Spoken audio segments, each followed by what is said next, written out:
Hey guys, I'm back with a new video and today we are talking about the color lookup and photo filter in Photoshop. So in Photoshop, with the photograph that you wanna edit today, just open it by drop and drag, and you can see it's here, and go to the adjustment layer from the layer panel. Now I'm going to select photo filter. You see there is a preset made of many filters like warm, cool, and each are having its effect.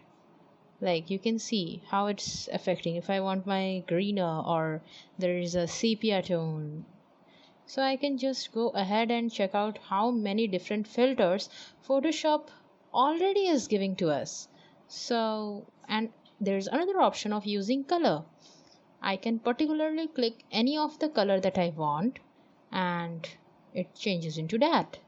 And if I am also having the ability to make it the density of the color, like a lower one or a darker green, like here I'm using the aqua filter kind of color, or a purple color. This is, you can see it's going too much dark when the density is highest.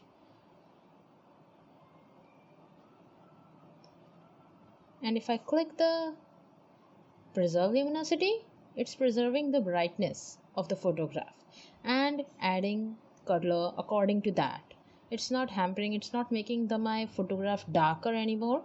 It's just adding the kind of tone according to the highlight, shadows, and midtones of the photograph. Now check out the next filter, which is the color lookup. And here you can see in this dialog box of the properties, there are so many 3D load file. So many, really. You have too many options that you can automatically just on a one click change your photograph look completely. Like it was a day photograph earlier, but now it's a sunset one.